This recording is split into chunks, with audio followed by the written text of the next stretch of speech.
सालों पहले गुमथा गांव में रहने वाला एक किसान काफी दुखी था।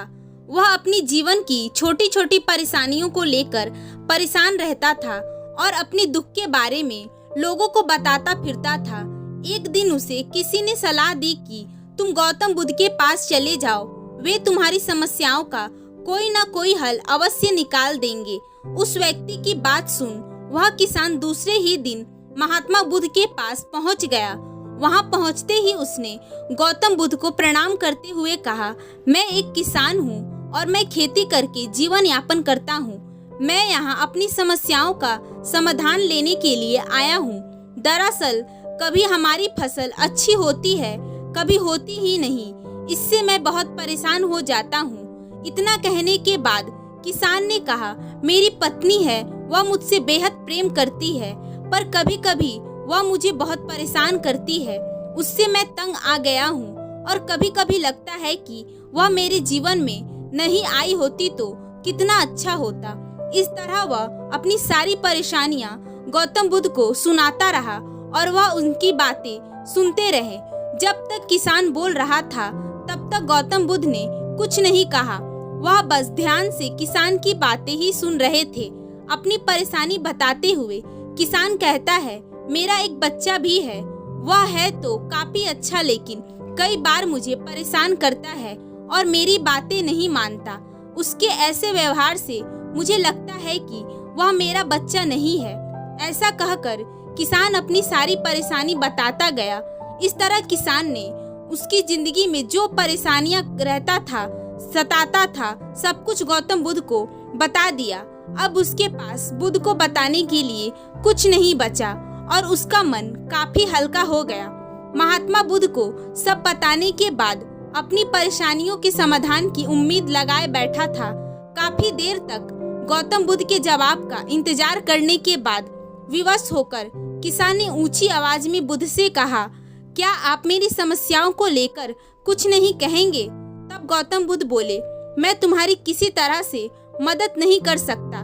किसान ने महात्मा बुद्ध से ऐसे जवाब की उम्मीद नहीं की थी। वो उनका जवाब सुनकर हैरान हो गया। उसे अपने कानों पर भरोसा नहीं हो रहा था।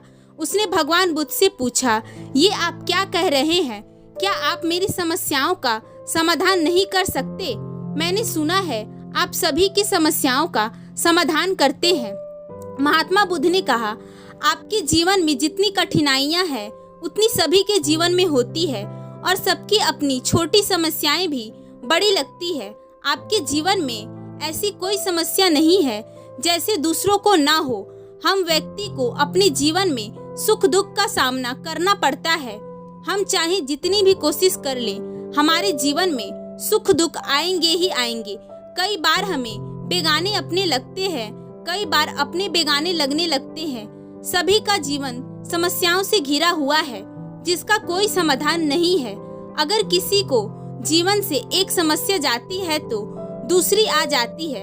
ऐसे में तुम आज एक समस्या का समाधान कर लोगे, फिर कल तुम्हें दूसरी समस्या का भी समाधान करना होगा।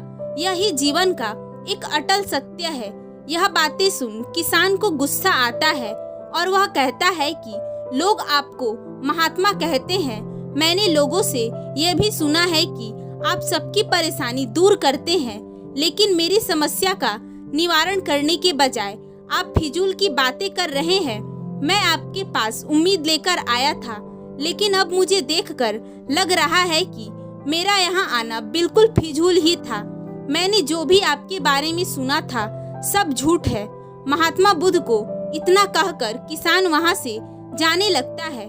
तभी उसे बुद्ध कहते हैं, तुमने जो समस्या बताई है उनका मैं समाधान नहीं कर सकता, पर मैं तुम्हारी दूसरी परेशानी का निवारण कर सकता हूँ। बुद्ध की बातें सुन किसान हैरान होकर कहता है, मैंने जो समस्या बताए उसके अलावा मेरी दूसरी और कोई समस्या नहीं है, और है भी तो मुझे उसका ज्ञान क्यों नहीं है?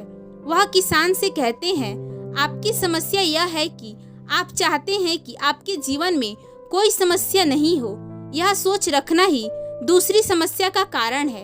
आपको यह स्वीकार कर लेना चाहिए कि हर व्यक्ति के जीवन में किसी न किसी प्रकार की समस्या होती है। यह सोचना छोड़ दो कि आप इस दुनिया के सबसे दुखी इंसान हो। आपको अपने आसपास के लोगों को देखना चाहिए, क्योंकि बाकी लोग भी किसी न किसी प्रकार से दुखी हैं। जीवन में सुख और दुख आकर ही रहेंगे, उसे कोई नहीं बदल सकता। बस तुम्हें दोनों ही स्थिति में काबू रखना होगा, इससे तुम पर दुख का असर कम होगा। ऐसे में तुम्हें सोचना छोड़ना होगा कि तुम्हें कोई समस्या ना हो, फिर तुम हर समस्या का आसानी से सामना कर पाओगे। बुद्ध की बातें सुनकर किसान उनके पैरों में गिर गया और उनसे माफी मांगने लगा।